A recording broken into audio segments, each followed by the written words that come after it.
তেলের দাম বৃদ্ধির অজুহাত দেখে যদি সবজিওয়ালা তার সবজির দাম বাড়িয়ে দিতে পারে, আমরা চাকরিজীবী, এটাই কি আমাদের অপরাধ বলেন? তেলের দাম বাড়ছে তো গাড়ি ঘোড়া কমছে, গাড়ি ঘোড়া কমছে তো আমগো যাত্রীর চাপ বাড়ছে।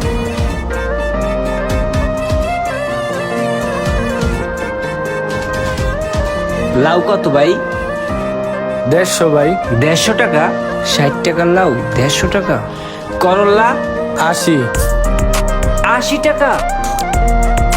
60 টাকার লাউ চাইলেন 150 টাকা, 40 টাকার করলা চাইলেন 80 টাকা, এগুলার মানে কি ভাই?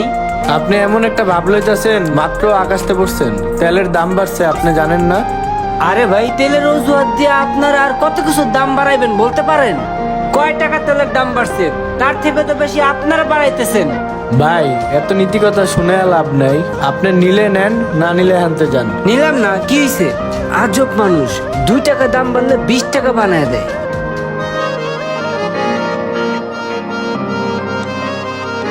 ভাইয়া যাবেন? জি ভাই যাব। কই যাবেন? গুলশান 2 নম্বর। হ্যাঁ যাব, ওঠেন। কত ভাইয়া? ভাইয়া 100 টাকা। 100 টাকা?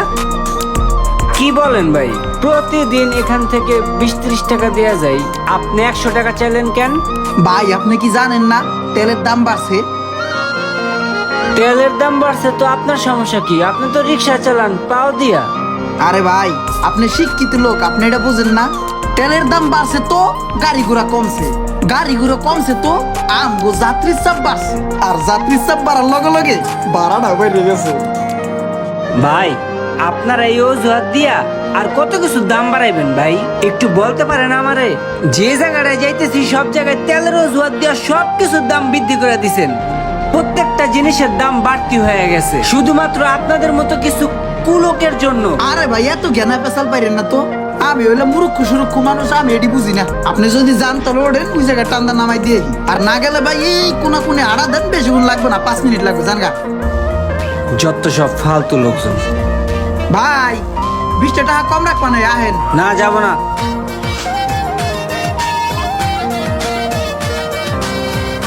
এই ভাই যাবেন? কোথায় যাবেন? গুলশান 2 নম্বর। হ্যাঁ যাব। কত? গুলশান 200 টাকা লাগবে। কি বলে, এইখান থেকে এখানে 200 টাকা? মানে এইখান থেকে এখানে 200 টাকা ভাড়া? এইটা আপনি ভাই কি কথা বললেন? এখানে তো ভাড়া মাত্র 90 টাকা। 90 টাকার ভাড়া 200 টাকা কেন? তেলের দাম যে বাড়ছে ভাই, 200 টাকা নিচে যাওয়া যাবে না। আরে ভাই, তেলের দাম বাড়ছে এটা কেমন কথা? তেলের দাম বাড়ছে ভালো কথা। দেখেন এখান থেকে গুলশান মাত্র 5-6 কিলো রাস্তা, আপনি চাইলে 10 টাকা বেশি নিতে পারেন, 20 টাকা বেশি নিতে পারেন, তাই বলে কি আপনি 200 টাকা নেবেন? মানে 90 টাকা বেশি নেবেন? এইটা কোনো কথা? ধর আমি আপনার গণবেচন বাদ দেন তো, গেলে যান, না গেলে ভাগেন, যান। অদ্ভুত মানুষ, এদের জন্য আজকে সমাজের এই অবস্থা। রোমান সাহেব, আপনি এক কাজ করেন, আমাদের কোম্পানির যত প্রোডাক্ট আছে সবগুলো প্রোডাক্টের মূল্য বাড়িয়ে দিন 32% করে। স্যার, হঠাৎ করে এভাবে মূল্য বৃদ্ধি করা কি ঠিক হবে? আপনি কি জানেন না যে তেলের দাম বৃদ্ধি পেয়েছে? হ্যাঁ স্যার, আমি তো জানি তেলের দাম বৃদ্ধি পেয়েছে। তাহলে আর কি, এই তেলের দাম বৃদ্ধি পাওয়ার অজুহাত ধরেই তো আমাদের প্রোডাক্টের দামগুলো বাড়িয়ে নিতে হবে। সুযোগটা কাজে লাগাতে হবে না, বুঝতে পেরেছেন? মানুষ মরে না খেয়ে এর ব্যবসা নিয়ে। জি স্যার, বুঝতে পেরেছি। স্যার একটা কথা ছিল। কি বলবেন বলেন। স্যার, আমার 30% বেতন বাড়াতে হবে।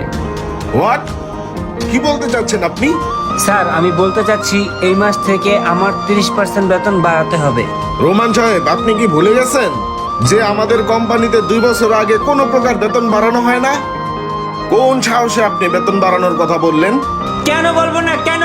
তেল বৃদ্ধির অজুহাত দেখে যদি আপনি আপনার প্রোডাক্টের দাম বাড়িয়ে দিতে পারেন, সবজিওয়ালা যদি তার দোকানের সবজির দাম বাড়িয়ে দিতে পারে, রিক্সাওয়ালা যদি তার ভাড়া বাড়িয়ে দিতে পারে, রাইডার যদি তার ভাড়া বাড়িয়ে দিতে পারে, তাহলে আমরা চাকরিজীবীরা কি দোষ করছি বলেন?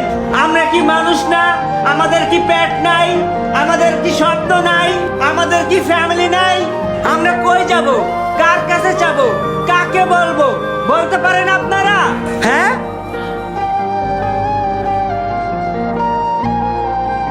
বলতে পারবেন না, কোনোদিন পারবেন না।